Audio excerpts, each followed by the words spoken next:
जब भी होली आती है, बिल्लू को अपने पुराने दिन याद आ जाते हैं। उस समय होली क्या आती थी?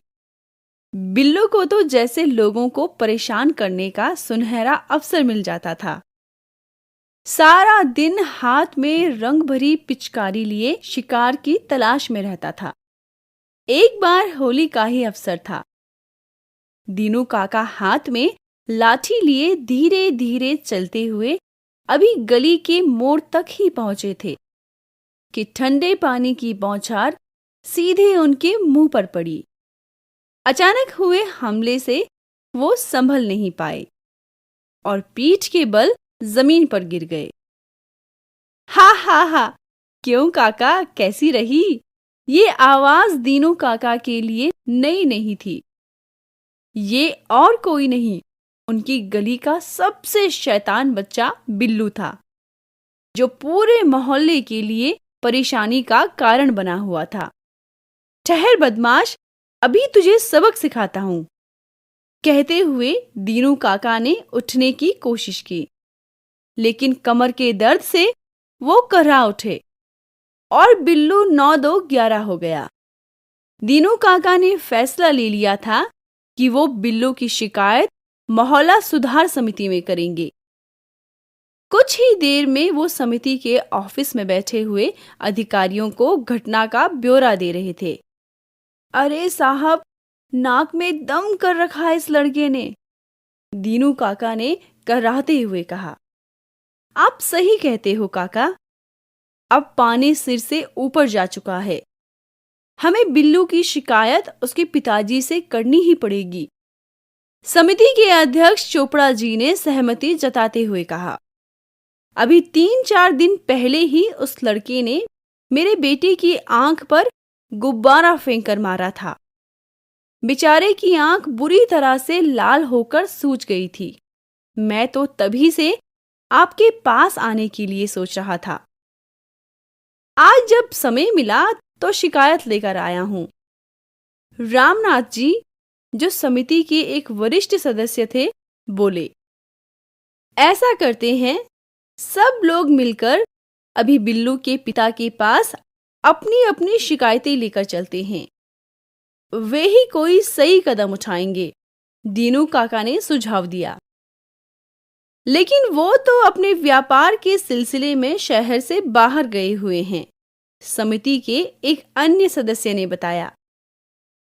तो ठीक है, तय रहा कि जैसे ही बिल्लू के पिताजी वापस आएंगे, हम सब मिलकर उनके पास बिल्लू की शिकायतें लेकर जाएंगे, चोपड़ा जी ने फैसला सुनाते हुए कहा। उधर इस फैसले से बेखबर बिल्लू अपने शिकार के इंतजार में काफी देर से छत पर बैठा बोर हो रहा था। दोपहर का समय था, इसलिए गली सुनसान पड़ी हुई थी। अचानक बिल्लू की आंखें शरारत से चमक उठी। सामने से एक डाकिया अपनी मस्ती में साइकिल चलाता हुआ चला आ रहा था। संयोग की बात थी कि उसने साइकिल भी ठीक बिल्लू के दरवाजे के आगे ही रोकी। बिल्लू को तो जैसे इसी मौके का इंतजार था। उसने बिना कोई समय गंवाए पास रखी रंग भरी बाल्टी डाकिये के ऊपर उड़ेल दी। बुरा न मानो, होली है, ठहाका लगाते हुए बिल्लू छत से भागकर नीचे चला गया। उधर डाकिये भी गुस्से से बड़बड़ाता हुआ चला गया। उसके हाथ की सारी चिट्ठियां पूरी तरह से भीग गई थी और गिरकर बिखर गई थी। उन पर लिखा हुआ एक एक शब्द धुल चुका था। अगले दिन बिल्लू ने इस घटना को अपने सारे दोस्तों को खूब बड़ा चढ़ाकर सुनाया। 2 दिन बाद एक कार बिल्लू के घर के आगे आकर रुकी और उसमें से एक सज्जन निकलकर तेजी से दरवाजे की ओर बढ़े। उनके चेहरे पर चिंता के भाव साफ नजर आ रहे थे। उन्होंने दरवाजे पर दस्तक दी तो बिल्लू की मां ने आकर दरवाजा खोला। क्या विजय जी का घर यही है? सज्जन ने पूछा। जी हां, कहिए क्या बात है? मां ने कहा।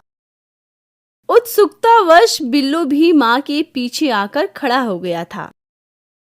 आपके लिए एक बुरी खबर है। विजय जी का 4 दिन पहले चंडीगढ़ में एक्सीडेंट हो गया था और उन्हें गंभीर चोटें आई हैं। फिलहाल वो अस्पताल में दाखिल किए गए हैं, उस सज्जन ने कहा। सुनते ही बिल्लू की माता जी गश खाकर गिर पड़ी। बिल्लू ने तेजी से आगे आकर कहा, लेकिन आप कौन हैं अंकल, और आपको ये सब कैसे पता?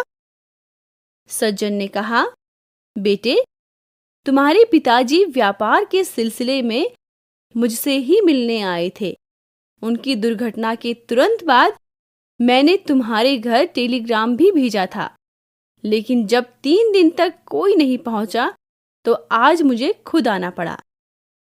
बिल्लू की आंखों के सामने तत्काल वो दृश्य घूम गया जब उसने डाकिये के ऊपर रंग वाला पानी डालकर सारी चिट्ठियां खराब कर डाली थी।